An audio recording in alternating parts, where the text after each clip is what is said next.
No, señor. ¿Dónde está los para reproducir? Señor presidente de la Asamblea General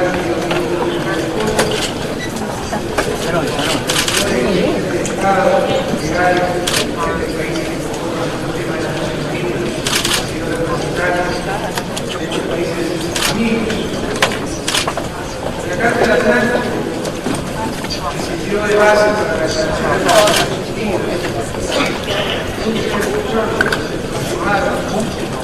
después de la destrucción final de la tiranía nazi, espera que se establezca una paz que permita a todas las naciones vivir seguras dentro de sus propias fronteras y que garantice que todas las personas, que todos los puedan desarrollar sus vidas libres del miedo y de la miseria. Sin embargo, tras varias décadas de existencia de las Naciones Unidas, se ha vuelto evidente la falta de convicción, voluntad y generosidad política, la carencia de un proyecto humanista, de equidad y solidaridad, la preponderancia del egoísmo y utilitarismo del sistema capitalista.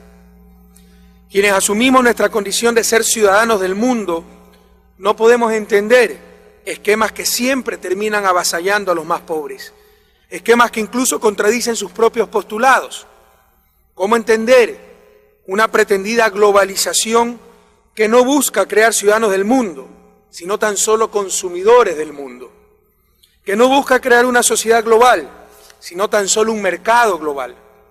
Que busca cada día mayor movilidad para capitales y mercancías, pero criminaliza la movilidad de los seres humanos.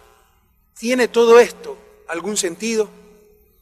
Una especie de clan de los poderosos que se ufana del respeto y la igualdad, pero que usó para sus fines a los propios organismos internacionales y jamás trató a los otros con equidad.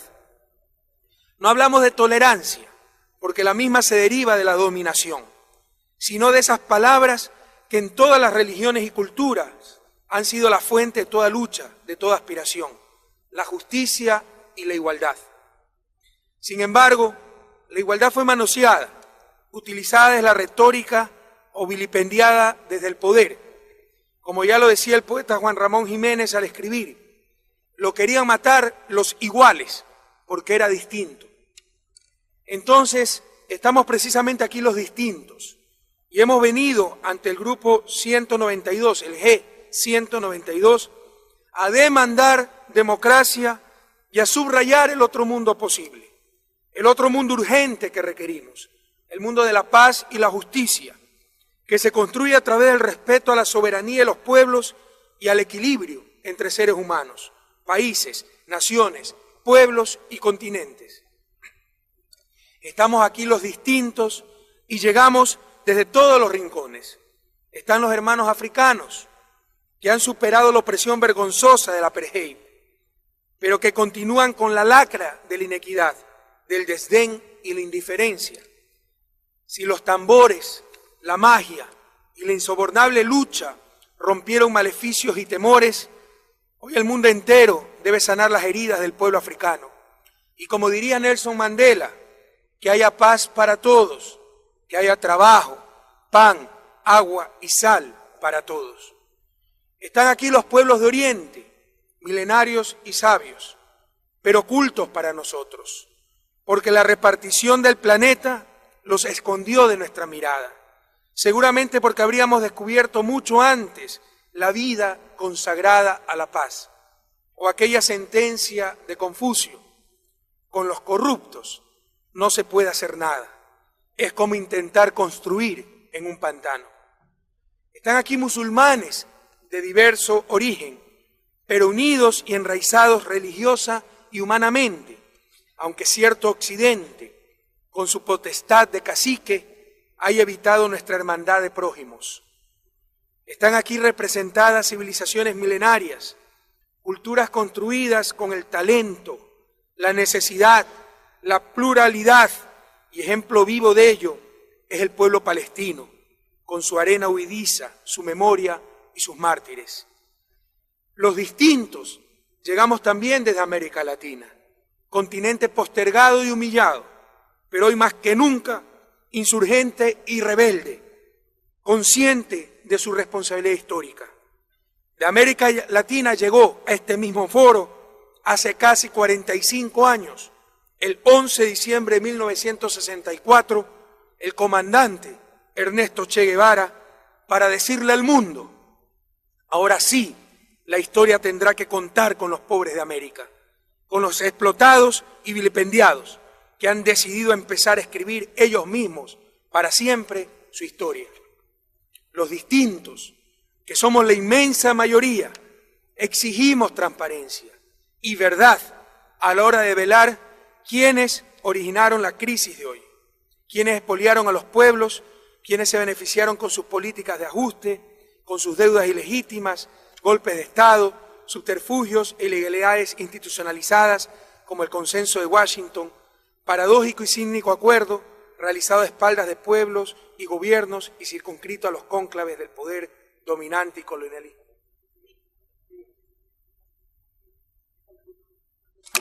Presidente, no, olvídate de eso. Ah, no, eso es automático, no. La luz roja es solo un error, parece.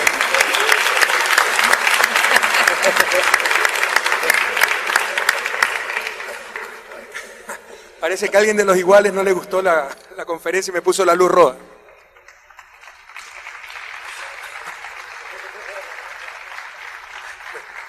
Vamos a hablar entonces de temas que al parecer están ausentes en otros foros exclusivos y excluyentes, como el G8 o el G20, ajenos a quienes se consideran iguales, porque nuestro manifiesto se basa en el respeto mutuo, la solidaridad, la justicia, la sustentabilidad ambiental y la preeminencia de los seres humanos sobre el capital.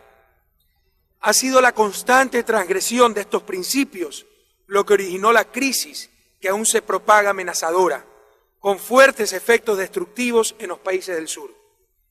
Luego del atentado del 11 de septiembre del 2001, Estados Unidos decidió bajar al límite las tasas de interés para reactivar el consumo y la producción. Esta decisión, en un ambiente desregulado, exacerbó el crecimiento de los créditos subprime o subpréstamos de segunda categoría de altísimo riesgo. La tasa subprime significa tasa de alto riesgo. En el 2004 se optó por subir las tasas de interés para contrarrestar los brotes inflacionarios. Esta decisión no detuvo a los banqueros, que recurrieron a titularizar sus activos para tener más liquidez. Pero cuando creció la morosidad y se supo que los bancos más grandes tenían comprometidos buena parte de sus activos en subprime, se desató el pánico. La desconfianza redujo la cantidad de dinero, se disparó la volatilidad y cayeron las bolsas de valores. Todos lo sabemos. Esta crisis se originó en los mercados financieros norteamericanos, pero ya no es solo financiera y ha sido contagiada al mundo entero. El sur, que no ha tenido ninguna responsabilidad en la crisis, resulta ahora su principal víctima. Durante años, Estados Unidos mantuvo gigantescos déficits comercial y fiscal, con la connivencia del Fondo Monetario Internacional. Cualquier otro país hubiera sido obligado a devaluar y a corregir, entre comillas, sus desequilibrios. Pero en este caso, la doble moral que ha imperado en la gobernanza del Fondo Monetario Internacional le hizo optar por una complicidad que nos ha conducido al desquiciamiento del sistema capitalista. Y ahora, el G20 pretende que se lo recapitalice sin más, sin ni siquiera mover una silla del directorio del Fondo Monetario Internacional. Esto es un completo absurdo. La debacle financiera mundial es apenas un síntoma de la crisis de un sistema que privilegió la economía especulativo-financiera sobre la economía real, que es donde verdaderamente se generan bienes y servicios para satisfacer las necesidades de los seres humanos. Ojalá nunca nos olvidemos de esto. Ustedes saben, o tal vez no lo sepan, se lo informo, soy economista, pero a pesar de eso soy una buena persona, ¿verdad? La economía es una ciencia de variables reales, básicamente capacidad de producción, que a su vez depende de la disponibilidad, asignación y eficiencia en el uso de recursos productivos. Pero en los últimos años todo se desquició y se pretendió que el dinero genera por sí mismo más dinero. Durante el primer trimestre del 2009, la economía estadounidense cayó 6.1% anual y su inversión se redujo 38%. En el 2009, Japón espera una recesión de 3.1% y la eurozona prevé una caída del 4% del Producto Interno Bruto. Como estos mercados demandan menos bienes producidos en América Latina y el Caribe, en este año podríamos perder en la región entre 2.3 y 3.2 millones de empleos, según estimaciones de la Organización Internacional del Trabajo. Desde octubre del 2007 se ha destinado inmensas sumas de dinero para rescatar, entre comillas, al sector financiero privado. Se estima que solo en el 2008 esos desembolsos sumaron unos 9 billones de dólares, es decir, un 9 con 12 ceros para los latinos, ¿verdad? Sin mecanismos de veeduría ni control y sin que se sepa con certeza dónde han ido a parar o cómo han sido utilizados. Algo debe estar funcionando mal, o al menos en forma incompleta, en este gigantesco rescate. En este año que transcurre, el Producto Interno Bruto de América Latina y el Caribe decrecerá entre 1.5 y 2%. La Organización Mundial de Comercio estima que en el 2009 el comercio mundial se contraerá en un 9%, lo que supone la mayor contracción desde la Segunda Guerra Mundial. Y como siempre los poderosos recargan el mayor peso en los más vulnerables, las drásticas medidas en contra de nuestros migrantes, junto a la contracción de las actividades productivas en los países del norte, provocarán una reducción de 5% en los envíos de remesas y sin contrapartida. Nos encontramos frente a una crisis que no es como las que recurrentemente provoca el capitalismo. Se la ha querido comparar con la Gran Depresión de los años 30 del siglo pasado, pero es mucho más. El cambio climático ligado a la crisis energética global y los graves riesgos de una crisis alimentaria de alcance mundial nos sitúan frente a un auténtico problema civilizatorio. Debemos actuar de acuerdo a los retos que nos impone la historia. La gravedad de esta crisis requiere tratarla en el ámbito de las Naciones Unidas, organismo que agrupa a todos los gobiernos del mundo y que debe enfrentar, por su propia credibilidad y vigencia, una transformación integral del orden económico mundial. Reformar Bretton Woods sería un parche insuficiente e injustificado. Hace tiempo sus instituciones solo sirven para hacer marketing ideológico en beneficio del neoliberalismo y del consenso de Washington. Si los mercados especulativos del núcleo capitalista son los responsables directos de esta crisis mundial, sería absurdo e irresponsable dejar que las soluciones sean planteadas, programadas y ejecutadas por el mismo sistema que las provocó. Pero toda crisis también ofrece oportunidades y esta no es la excepción. En lo personal, prefiero oportunidades sin crisis. Pero bueno, es una frase cliché también, ¿verdad? Toda crisis ofrece oportunidades y es cierto. La noción ortodoxa de estabilidad macroeconómica y el propio rol del Estado neoliberal se han mostrado obsoletos en menos de un año y en medio de la crisis. Tenemos la responsabilidad histórica de buscar el resurgimiento de nuestros pueblos, de marchar con nuestras propias fuerzas, comenzando por redefinir el sistema financiero global, liberándonos de los chantajes a los que nos han sometido los países ricos. La acogida a los planteamientos ecuatorianos para una nueva arquitectura financiera regional y global, por quienes conforman la comisión de expertos nombrada por el presidente de la Asamblea General, comisión presidida por el Premio Nobel de Economía Joseph Stiglitz, avala la pertinencia de la propuesta que deseo compartir esta mañana con ustedes. Proponemos, simultánea y paralelamente, conforme a las realidades políticas y económicas de cada región, profundizar la integración de espacios de soberanía monetario-financiera supranacionales, capaces de reducir los efectos perversos que sufren nuestras economías por su vinculación en términos de dependencia con el sistema financiero internacional.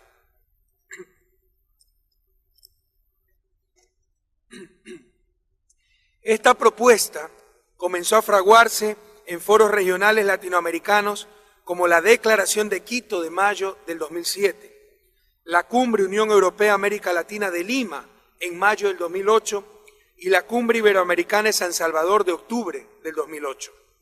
Estamos ya trabajando en nuestra región en crear un Banco de Desarrollo para el Sur, capitalizado por los países de la región. De hecho, ya es una realidad en el papel, tenemos que volverlo operativo. Son 7 países signatarios del Banco del Sur en América Latina.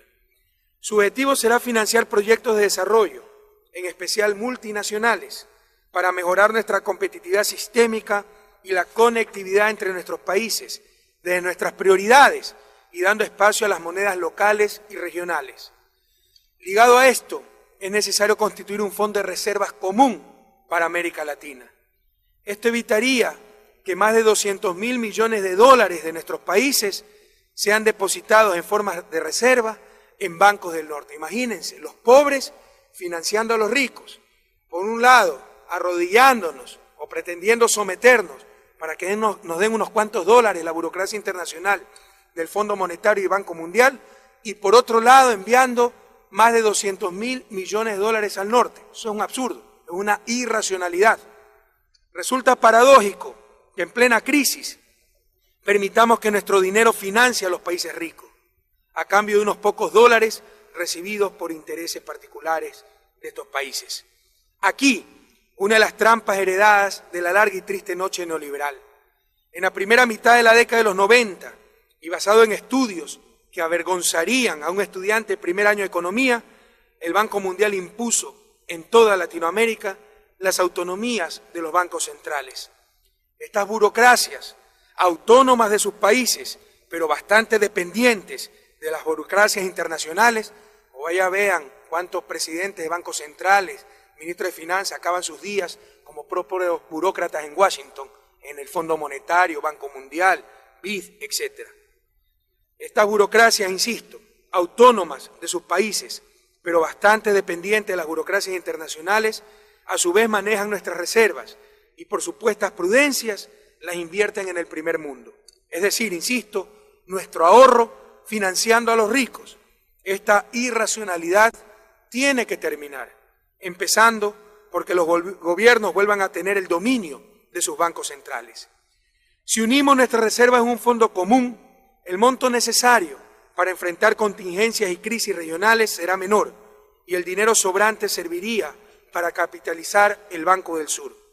Este fondo podría complementarse con un sistema de pagos regional, que sería el preámbulo de un Banco Central regional que nos daría más autonomía respecto de los circuitos financieros del norte. En tercer lugar, recuerden, la nueva arquitectura financiera regional que está proponiendo Ecuador y que ya se está implementando en América Latina es, primer eje, un Banco de Desarrollo, el Banco del Sur, creado ya nominalmente. Segundo eje, fondo de reservas común, que evite enviar nuestras reservas al primer mundo y evite el absurdo de financiar al primer mundo. Utilizar nuestras propias reservas y con ese pooling reserve, con esa unión de reservas, con menos dinero podemos tener más seguridad para las crisis de balanza de pagos o crisis fiscales en la región. Y el tercer eje de esa nueva arquitectura financiera regional, que nos haga menos dependiente o totalmente independiente, Dios quiera, del mercado financiero especulativo internacional. El tercer eje, o en tercer lugar, proponemos consolidar un sistema monetario común, que puede empezar como una divisa electrónica capaz de facilitar nuestros intercambios regionales.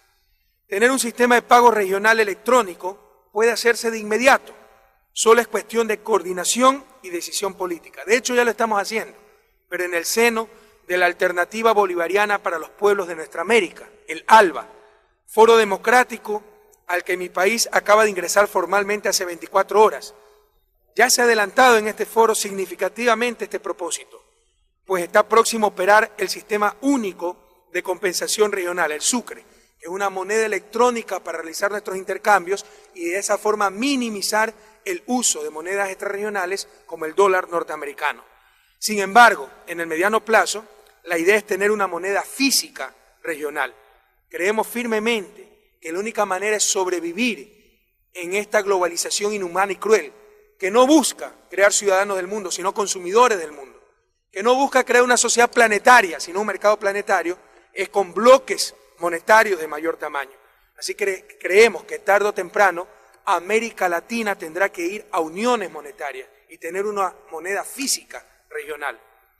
Debo señalar además que durante las negociaciones de esta conferencia, el Grupo de los 77 y China valoró y acogió estas iniciativas regionales como ejemplos concretos de cooperación financiera a nivel regional, que facilitará a los países miembros de la región atender de una manera alternativa sus eventuales problemas de balanza de pagos y promover el comercio entre ellos al margen de la férula marcada por el dólar.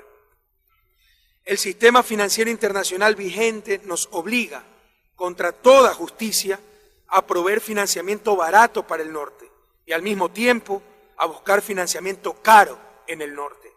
Esto no puede continuar en el siglo XXI.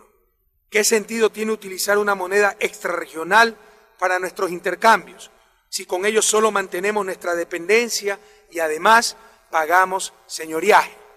Señoriaje es ese ingreso que tiene el país que emite la moneda que se utiliza para intercambio. Si en sus países, qué sé yo, una caja de galletas vale $1, el momento en que Estados Unidos emite $10, es como que se está captando 10 cajas de galletas de su producción, solo por el hecho de emitir moneda. ¿Qué sentido tenemos? ¿Qué sentido tiene todo esto? Darles ingreso extraordinario al emisor de la moneda con que se realizan los intercambios mundiales, cuando ese derecho, el señoriaje, puede quedar en nuestros propios países. Pero dado que la crisis avanza incontenible, ayudada por la pasividad y hasta complicidad del Fondo Monetario y del Banco Mundial, necesitamos medidas más urgentes. No podemos incurrir en el error histórico de caer en una guerra de depreciaciones en la que perderá valor nuestra producción y al final del día solo se beneficiarán los países del norte, que comprarán nuestros bienes a precios más baratos.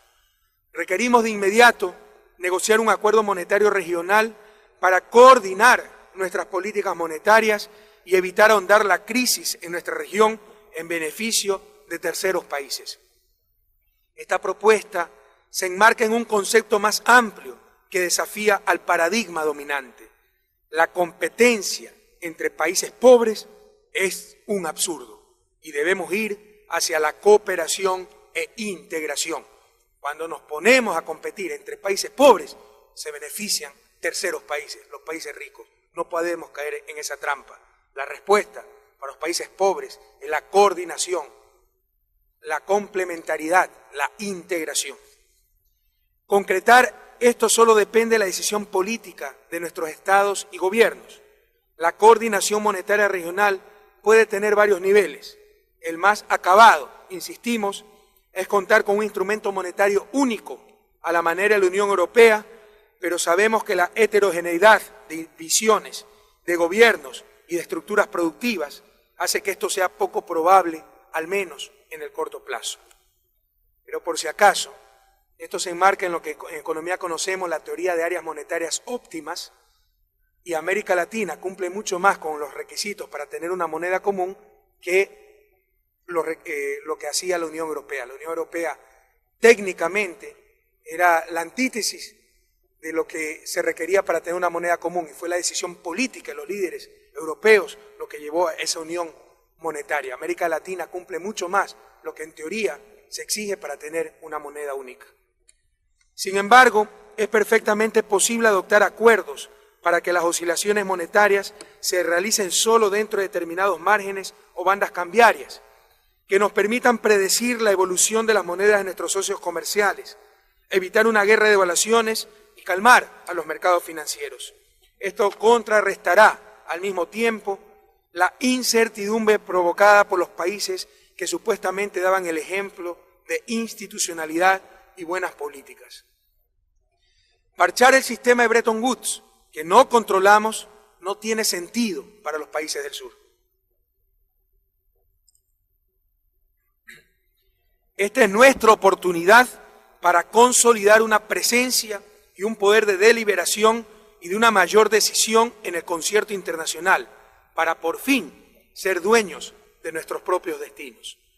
Pero este objetivo será imposible sin que contemos con nuestras propias arquitecturas financieras internacionales. La estructura que estamos promoviendo para América Latina puede perfectamente replicarse en otras regiones del mundo, desde otras condiciones y prioridades. Todos tenemos las condiciones para hacerlo, y ya no tenemos por qué depender de lo que hagan o dejen de integración regional, como la Unión de Naciones Suramericanas, UNASUR, y la Alternativa Bolivariana para América Latina y el Caribe, ALBA. Sin embargo, en el ámbito global, debemos promover la creación de una coordinación de dimensión planetaria, basada en un Consejo Monetario constituido con criterios claros de representación y rendición de cuentas, que respalde o entidades encargadas de tareas urgentes, como la FAO o el PNUD. Evitaremos que el Fondo Monetario Internacional redite la relación de asimetría que le ha permitido imponer condiciones a nuestros países, lo que será inevitable si se deja que la recapitalización propuesta por el G20 no esté acompañada de un cambio total en la gobernanza de esa entidad. Muy lejos a la decencia que debería tener el Fondo Monetario Internacional, al mea culpa que debería ser por ser uno de los causantes de la crisis. Ayer que conversaba con el presidente de Nicaragua, Daniel Ortega, me contaba que por un préstamo de 90 millones, las condicionalidades que quiere imponer el fondo son realmente intolerables para Nicaragua. ¿Cómo podemos ir aceptando esto? Que burocracia internacional, por medio de esos mecanismos de presión, las nuevas botas, los nuevos bombarderos del siglo XX y del siglo XXI, que son los dólares que nos dan estas burocracias internacionales, quieran decirnos qué hacer o no hacer a países soberanos. Eso es inaceptable, señores.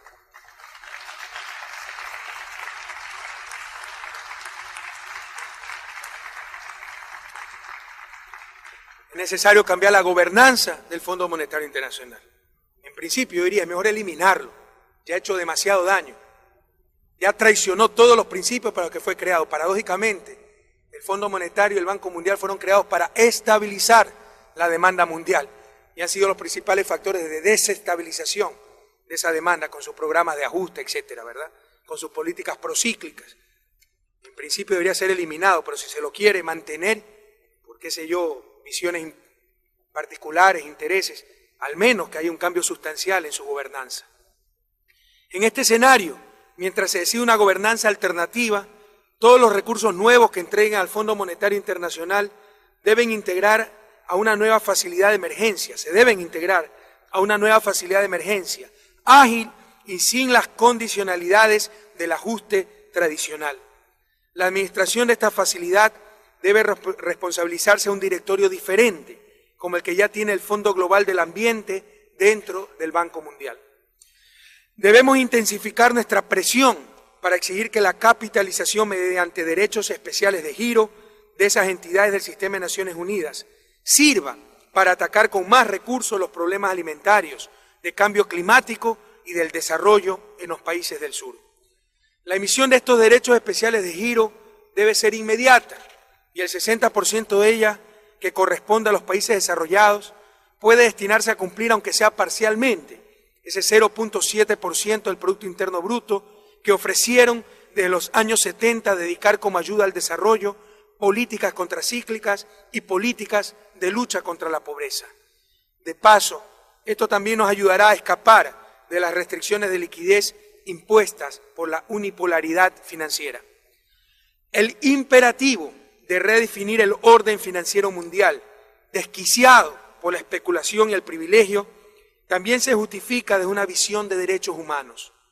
En el nivel global, los seres humanos tenemos menos derechos que el capital, gracias a los tratados bilaterales de inversiones, a sistemas de arbitraje internacionales regulados en el CIAD y por el Banco Mundial y la Organización Mundial de Comercio. Son cosas increíbles que por cotidianas ya nos sorprende. Y cuidado, que uno de los peores males que nos puede acontecer es perder nuestra capacidad de asombro. ¿Qué pasa en América Latina? Si hay un genocida, si hay atentado a los derechos humanos, ustedes tienen que agotar todas las instancias jurídicas de ese país antes de poder acudir a la Corte Interamericana de Derechos Humanos de la OEA, de la Organización de Estados Americanos. Pero ¿qué pasa?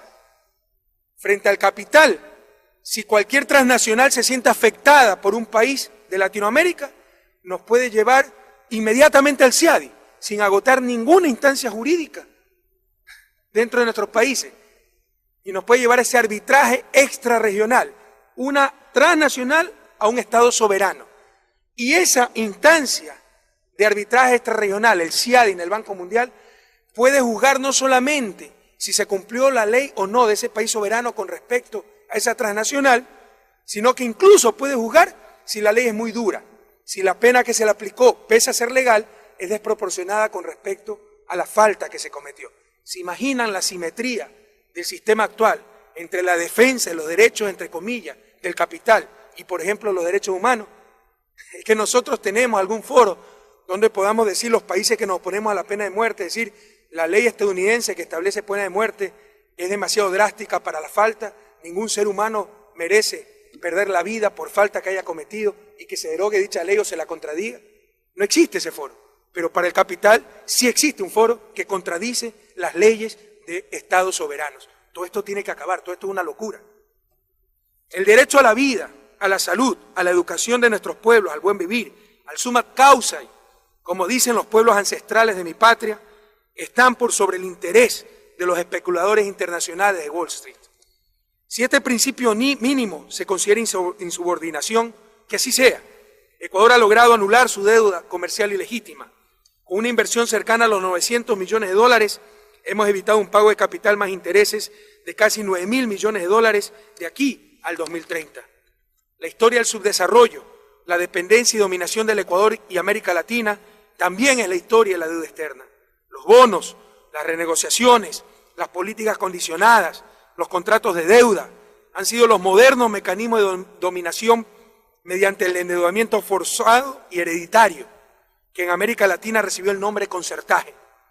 Tales mecanismos han sido también en nuestro tiempo los instrumentos con los que los centros financieros del capitalismo industrializado han sojuzgado a nuestros pueblos. Insisto, ya no se necesitan botas, bombarderos, tan solo se necesita el Fondo Monetario Internacional, al Banco Mundial, las bolsas de valores sin controles.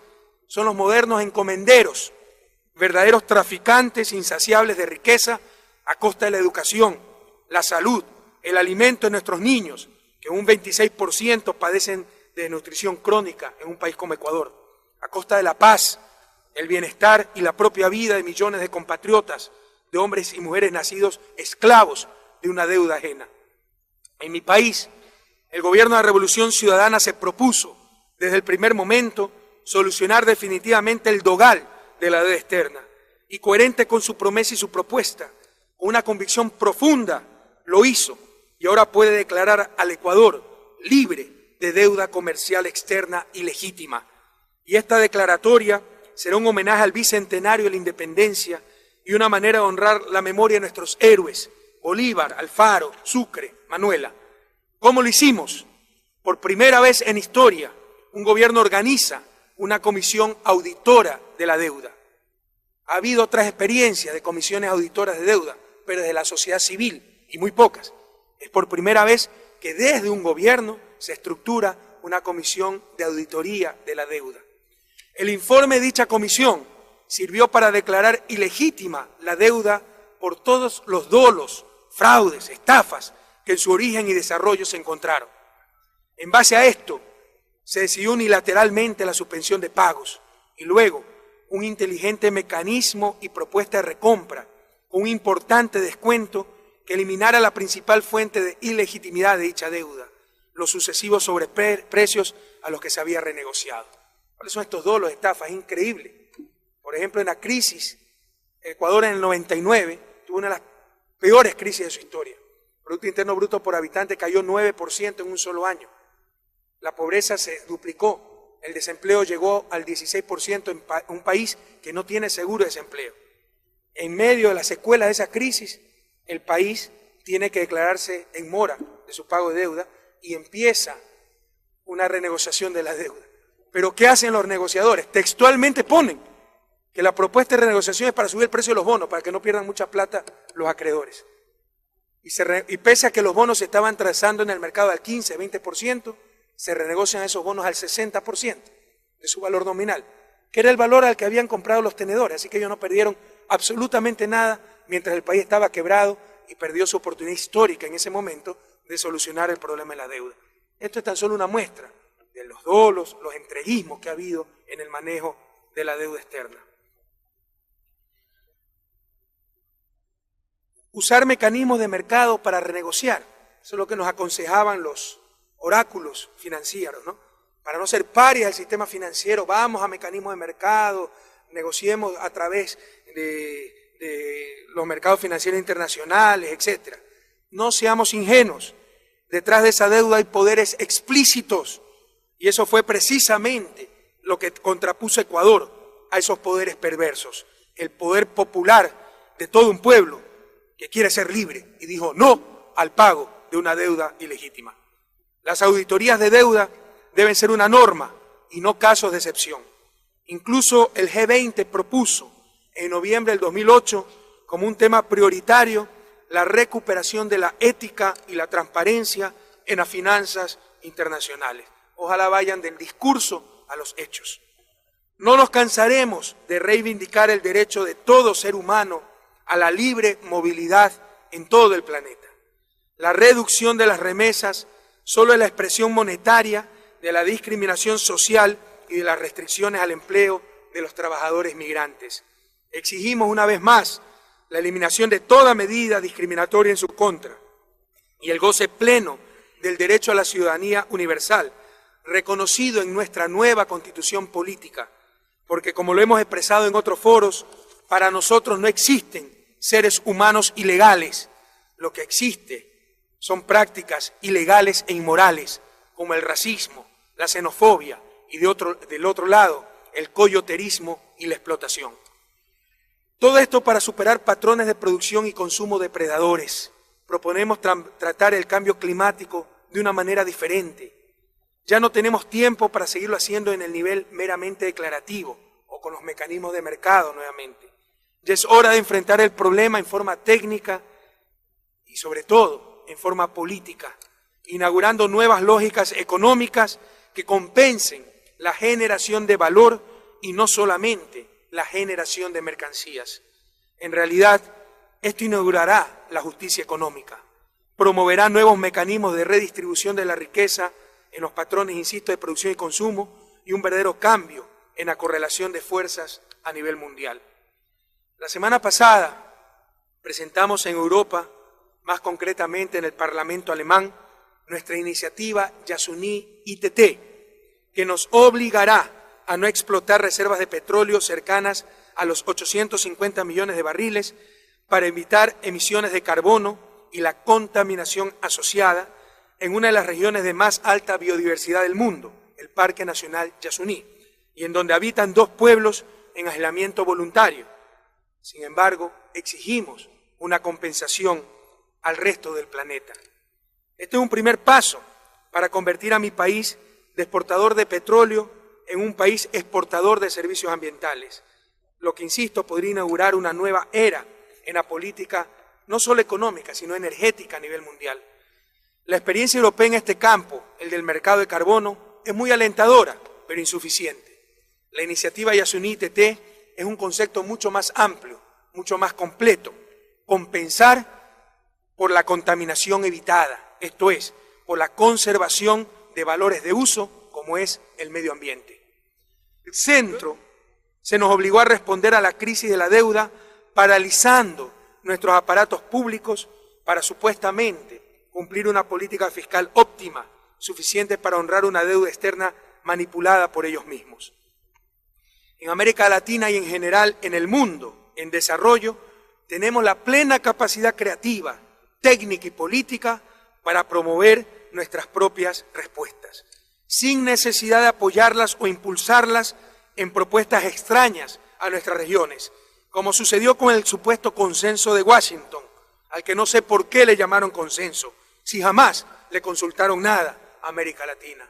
Fíjense la vergüenza de la región durante las últimas décadas, aplicando políticas públicas emanadas de un supuesto consenso donde nunca participamos los latinoamericanos, que nunca nos colonialicen, incluso a nivel intelectual. Seamos capaces de generar nuestro propio pensamiento nuestras propias respuestas, desde nuestras realidades, nuestros valores, nuestros principios, nuestros intereses, no intereses ajenos a nuestras regiones. Nuestros pueblos no merecen menos que lo que están exigiendo los electores de los países ricos. Estas exigencias ya se han expresado en drásticos cambios en sus políticas públicas. 1. Regulación financiera con más controles para los fondos de inversión y mayor coordinación internacional. 2. Regulación de los mercados internacionales de bienes y de la subcontratación. 3. Una nueva política industrial comprometida con el fomento de industrias ambientalmente más amigables. Y 4. Políticas sociales universales, es decir, cobertura para todos los ciudadanos y desarrollo de programas públicos de aseguramiento.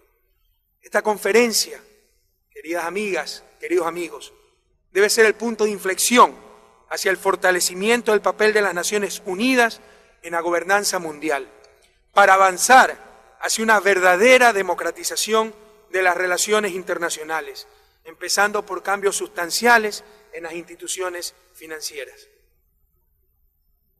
Estimados jefes de Estado, de Gobierno, ministros y representantes aquí presentes, el resultado final de esta conferencia histórica no acoge todas las expectativas que tenían nuestros países.